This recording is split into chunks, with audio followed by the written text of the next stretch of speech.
Bora, galera! Mês de maio tá começando. Hoje é um dia muito especial para mim.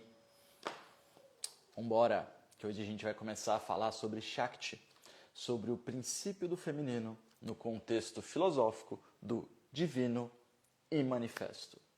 Aquele feminino que a tudo dá origem, que a tudo procria. É uma parte filosófica do Ayurveda que me atrai bastante. E eu deixei um quadrinho bem interessante pronto para a gente fazer as nossas analogias. Bora que a gente vai começar. Vocês estão me ouvindo bem? O áudio está legal?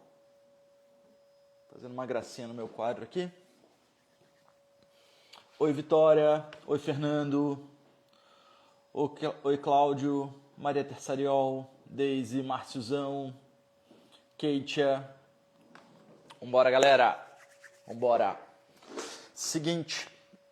A primeira coisa que eu quero dizer para vocês é que estamos começando o mês das mães.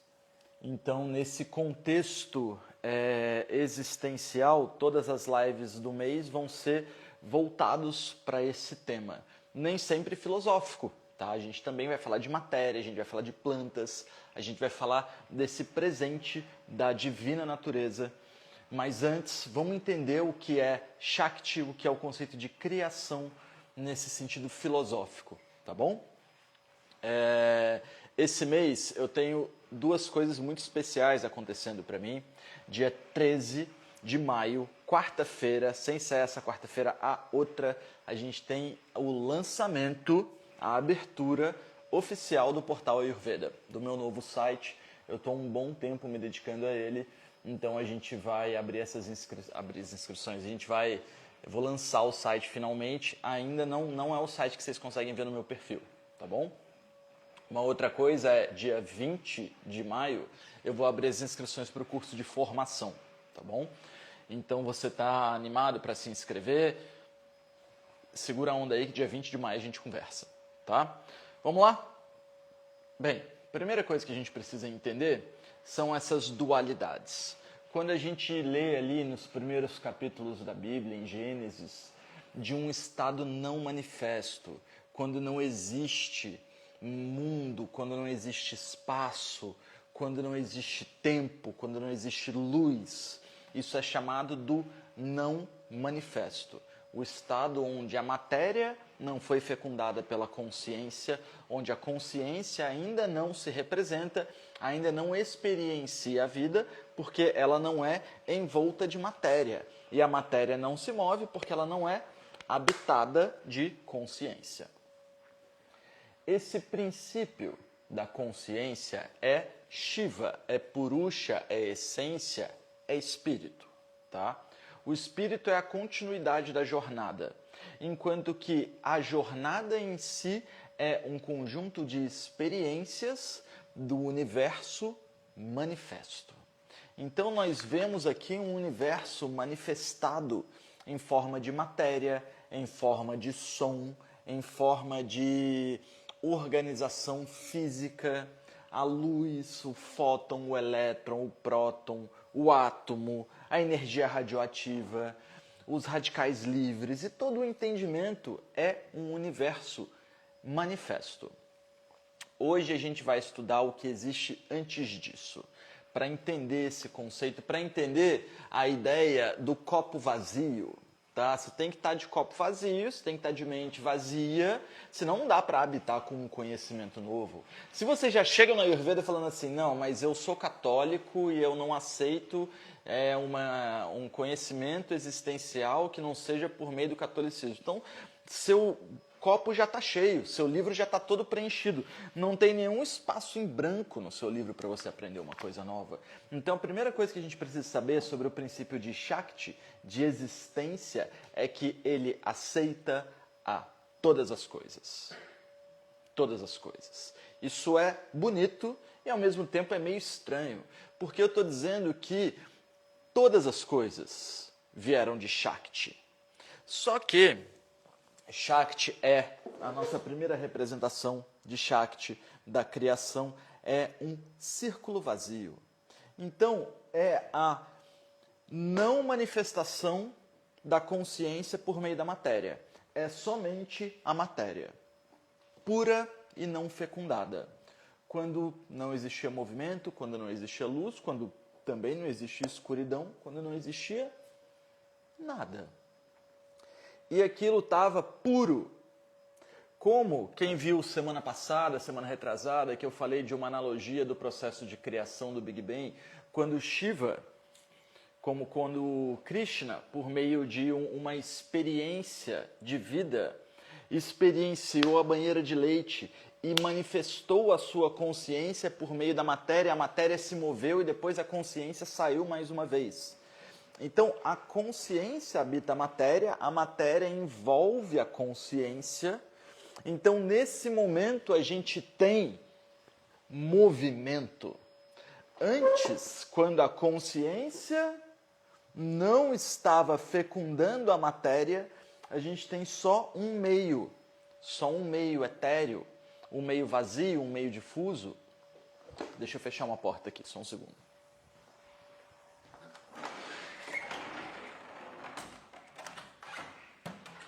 Tá rolando um aspirador de fundo aqui, não sei se está atrapalhando vocês, mas já está começando a me incomodar.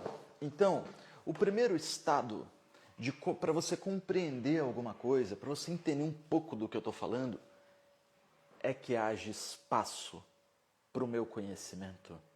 Se o meu conhecimento for ruim, se for uma coisa que não presta para você, ainda assim precisa de espaço. Não nega as coisas assim que elas vierem para você. Pensa sobre elas. Pensa sobre esse campo da existência. Permita que as coisas existam em você, porque todas as coisas foram aceitas pelo divino. Ele contém todas as coisas. Então não existe nada aqui que não seja do divino. Então o cara pega o tabaco, fuma o tabaco e se sente mal. Você se sente mal, mas você acha que o divino não aceitou a existência do tabaco sublimado? Feito dele uma fumaça? E a cannabis? Ela não tem o direito de existência dela? E a cocaína?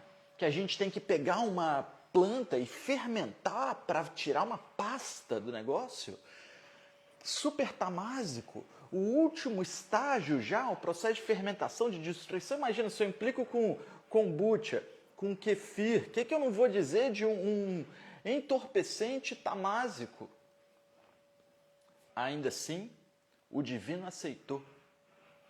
O divino aceita a existência de todas as coisas, para que a gente possa entender que dar alguma coisa também é receber alguma coisa. Você, para conseguir dar, você tem que saber receber, mas você entende o que isso quer dizer? Você entende que você tem que aceitar todas as coisas como suas e todas as suas coisas como do todo. Esse conhecimento ayurvédico não é meu. Esse conhecimento é de Shakti. E eu apenas o transmito, porque nessa vida eu dei sorte de habitar esse conhecimento em mim. Mas eu não detenho esse conhecimento é do meio. Então a gente precisa, isso é tal, sim. Tem um livro bem legal que eu estou usando para fazer a aula de hoje, Márcio, que é isso daqui, o livro Perdido de Dzizian, que é um livro da Helena Blavatsky. Então é importante de entender que a existência como um todo se aceita. Então a partir do momento que você nega alguma coisa, você está se distanciando da existência. Então vamos entender o seguinte, só para a gente também dar um direcionamento bem legal aqui. Eu vou me adiantar um pouco em um contexto que a gente vai estudar nas próximas aulas. A gente está fazendo aulas mais filosóficas nesse início de mês. Existem três formas de pensar, três formas de existência. Tá? E depois que eu salvar essa aula, deixa um comentário, me diz o que você filosofou sobre essa aula hoje. Eu sei que ela vai ser bem interessante para a galera que gosta do tema etéreo. A gente tem o estado de Sattva, de Rajas e de Tamas. O estado da mente equilibrada, o estado da mente agitada, o estado da mente entorpecida. Então, uma pessoa que se sente equilibrada, ela fala assim, eu estou equilibrado, eu estou em Sattva, beleza. Uma pessoa que se sente agitada, que se sente ansiosa, que está na correria, que tem que fazer um monte de coisa, que não tem tempo para meditar, mas ao mesmo tempo não está deixando a peteca cair, ela está rajas, tá bom? Ela está agitada, está na correria. Agora, uma pessoa que não tem tempo para meditar, não tem tempo para correria também, ela não quer fazer nada de legal na vida, o que ela faz mal é ruim para ela, é ruim para as outras pessoas, essa pessoa está tamásica. Esses 3 estados, sattva, rajas ou tamas, são estados de vibração da matéria. Mas quando eu digo matéria, não é matéria física, é a matéria que constitui a nossa mente também, por exemplo. Você não acredita que a sua mente constitui matéria? Você não consegue imaginar agora um elefante rosa rodando uma barra no circo com um macaco anunciando ele com um microfone igual aquele que o Silvio Santos tinha? Você imaginou isso, você está plasmando matéria nesse momento. A gente estudou semana passada sobre a morte, sobre a capacidade que a mente tem de plasmar matéria em vida e quando você morrer, vai ser nesse campo que você vai habitar. Então, dentro desse conceito, sattva, rajas e tamas, equilíbrio, movimento e inércia, são só diferentes estados de Shakti, diferentes estados da consciência divina. Então, existe um monte de coisa doida no mundo. Existe guerra, existe violência, existe maldade. Todas essas coisas fazem parte do aspecto do todo divino. Todo mundo vai morrer, todo mundo vai nascer, o universo vai se destruir um dia, vai existir um vácuo estelar no meio de todas as galáxias, tudo vai se unir de novo e vai deixar de existir. Então, todas as coisas fazem parte. Agora, quando você escolhe fazer parte do divino por meio de Shakti, por meio de Sattva, por meio de fazer bem a você mesmo, fazer bem ao próximo, você se torna uma parte mais componente do divino, a sua teia habita mais campos. Vamos entender o que isso quer dizer? Então, o primeiro estado de Shakti, o primeiro estado do feminino, o primeiro estado do sutil, é quando a consciência não está manifesta, tá? E a gente tem aqui essa parte etérea, essa parte do... Sabe quando você... Para quem já meditou, para quem já recebeu uma boa massagem, para quem já descansou de uma forma que não tinha descansado antes, sabe aqueles pequenos segundos, quem já recebeu um Shirodhara, quem já recebeu um reiki poderoso, uma bênção sinistra, aqueles pequenos segundos entre o ponto em onde você estava dormindo e o ponto onde você acordou e sabe quem é. Não existe um pequeno momento em que você só existe? Você já sentiu isso? Eu sei fazer isso. Tem que meditar, né? Faz tempo que eu não estou meditando, comendo bem, fazendo yoga, recebendo massagem, fazendo exercício até ficar exausto. Aí você senta, dorme por pequenas frações de segundos. Você percebe que você não é esse indivíduo qual você se reconhece. Você é uma forma de existência que está conectado com todas as coisas. Mas a gente se esquece disso o tempo todo. Então, esse é o primeiro estado, o estado da matéria sem consciência. Só que, como os amantes de Krishna diriam, Krishna, a consciência, resolve experienciar a matéria. Então a gente passa a ter um ponto dentro do todo. Um óvulo fecundado por uma consciência. E as duas coisas unidas formam uma unidade. Ambas separadas não são uno. As duas juntas são uma unidade. Essa unidade, então, ela é ainda o processo do Big Bang. O processo inicial da saída de um não manifesto para um manifesto. Então a gente vem de um campo de não existência, a gente sai de um campo de repouso e passa a ter uma consciência. A gente sai desse campo de consciência e entra num estado neutro de matéria. Como se já existisse próton, como se já existisse elétron, mas prótons e elétrons ainda estão separados. Eles ainda se veem como divisíveis. Eles ainda não se conectaram com o todo, com o divino. Agora, a partir do momento em que a matéria começa a se estabilizar, o que eu quero dizer? Vamos entender de novo. Sattva, rajas e tamas são princípios de movimento da mente, de equilíbrio da mente e de estabilidade da mente, também da matéria. Então, quando eu falo, por exemplo, de um ar fresco na montanha, eu posso chamá-lo de Sattva. Quando eu falo de um rochedo envolto de limo escondido dentro da terra, eu posso chamá-lo de Tamas. Da mesma forma, dentro do rochedo pode existir um cristal, posso chamá-lo de Sattva. Então, e o processo de lapidação da rocha até que o processo de caminhada até a montanha, para que eu respire o ar, o processo de lapidação da rocha para que eu encontre o cristal, é o caminho do meio, é a agitação. Então, o estado não manifesto, ele não tem movimento. Se ele não tem movimento, ele não tem atributo. Sattva, Rajas e Tamas. Tá? Eu sei que é uma aula tensa, Joyce. A gente vai estudar isso no curso de formação, estou aquecendo já. Tá? Então, esse tema, essa não existência, quando fecundada pela matéria, ela começa a ter um plano. Mas esse plano, ele ainda é uma divisão do que é e do que não é. O que foi fecundado, o que não foi fecundado, o que existe, o que não existe. Ainda não é movimento, ainda não é mudança, ainda não é consciência. Desculpa, já é consciência, mas não é movimento e mudança. A partir do momento em que a consciência sai junto da matéria do seu plano 2D, e a gente vai entrando num plano onde existe profundidade, existe altura, existe distância. A gente tem aqui o reino humano. Vamos entender melhor? A consciência que se conecta com a matéria, que se conecta com os desejos, que se conecta com a mente, que se conecta com a necessidade da matéria, com a necessidade do alimento. Então, a gente tem aqui a consciência, que precisa de alimento, que tem desejos sensoriais, que tem desejos mentais e que pode, numa live de Ayurveda, numa oração, numa dedicação às coisas boas do mundo, se conectar também com os campos superiores. Isso é Shakti, entender o conceito de como nós nos relacionamos com a matéria.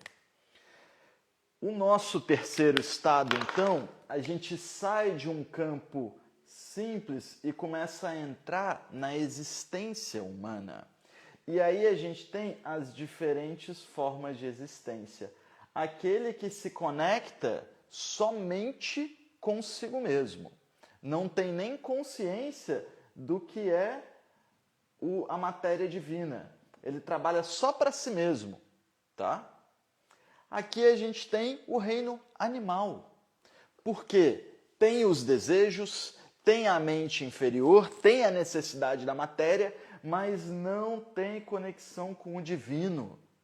Porque não compreende essa conexão, essa necessidade, essa busca pelo divino. Se conecta com o divino no sentido de existir, mas não de filosofar sobre a consciência em si, tá? E aqui, ó, para deixar bem polêmico, mas aí é para vocês entenderem mesmo, uma suástica. Por quê? É um movimento, ó, ela tem direção, tá?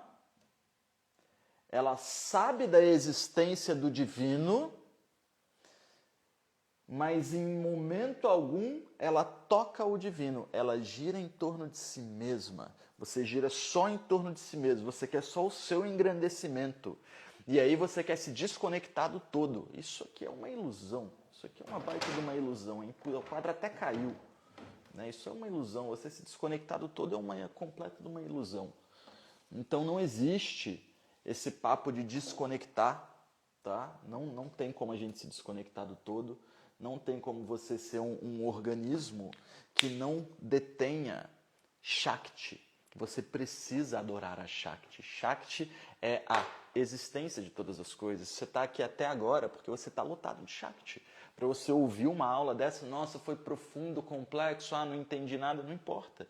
Você deu ouvidos. Existe espaço existencial vazio em você você quer preencher ele de coisas boas, essa é uma natureza, uma das suas naturezas. Então, o Shakti é isso, é reconhecer, é aceitar que aquela pessoa que fez uma coisa ruim, ela faz parte do todo. Ela precisa, falando em textos clássicos, ela precisa pagar pelo que ela fez, mas ela faz parte do todo. Cabe a nós, para que isso não aconteça no futuro, compreender o que leva indivíduos que são tão divinos quanto nós a não viver a divindade.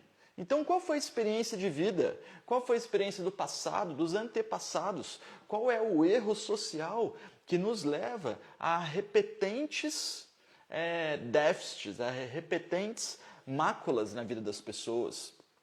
Porque a partir do momento que você só trata o indivíduo que gerou uma maldade e não o meio que é maldoso, você vai continuar gerando um meio para indivíduos que têm maldade. Então, Shakti, apesar de aceitar a todas as coisas, ela está atrelada à lei cósmica do Dharma, o bem a todos os seres, o bem comum a todos os seres. Então, a própria matéria cósmica, chamada de Prakriti, que me foi emprestada, ela ama mais, ela sente mais coisas boas, ela usufrui mais os desejos da matéria, se ela for uma matéria em equilíbrio consigo mesma. Não tem como você ser uma pessoa adármica, que faz o mal, e se sentir bem consigo mesmo, entende? Então, o primeiro processo de saúde, no contexto do Ayurveda, é aproximar a pessoa do Dharma. Mas, às vezes, o processo de adoecimento está tão profundo na pessoa que primeiro você tem que trazer clareza, que tirar a matéria que obscurece a mente, que obscurece os sentidos. Vou trazer um conhecimento filosófico desse tipo? Putz, é bem difícil de uma pessoa assim que conhece a Ayurveda. Não é melhor eu fazer um chai? Né? Fazer uma massagem com bastante fricção. Esse é um dos temas que eu vou falar nesse mês. Eu vou falar sobre massagem no contexto de Shakti, no contexto do feminino, do toque, da troca, do sentido, das emoções. Eu usei para fazer a aula de hoje alguns conhecimentos, tá? Eu vou mostrar para vocês os livros que a gente basicamente leu hoje. A gente viu o livro Perdido de Dzizian, tá bom? É um livro da editora Pensamento. Eu gosto muito dessa editora porque ela traz livros antigos. É um livro bem simplesinho, tá? Segredos taoístas para a sexualidade, para o amor, mas isso aqui é basicamente um livro de Tantra, tá bom? Um livro bem interessante de Tantra, e ele fala sobre questões fisiológicas também, que me assemelha bastante com o livro da Annie Besant, que é o último que eu vou mostrar aqui pra gente. Eu acho legal que ele fala sobre equilíbrio de chakra. Então, chakras equilibrados se conectam de formas cósmicas. É um livro bem interessante, tá? Só tem em inglês. O nosso livro de Sankhya, que traz uma base muito forte para toda essa filosofia, para toda essa parte existencial. Por último, e não menos importante, um livro que eu uso bastante em todas as aulas filosóficas que a gente faz aqui, um estudo sobre a consciência da Annie Besant, tá bom? Que editora é essa? Não sei que editora é essa. Vou descobrir agora pra gente. Editora Teosófica, da Teosofia. Teosofia é o antigo ocultismo da Helena Blavatsky, que aí virou Teosofia. Show de bola? Muito bacana, Marciozão. Fechou, galera. Obrigado pela presença de vocês. Um bom início de mês. Esse mês inteiro a gente vai abordar temas de Shakti e eu vou começar fazendo a parte existencial, a parte filosófica. Mas depois deixa um comentário na nossa live salva. Namastê.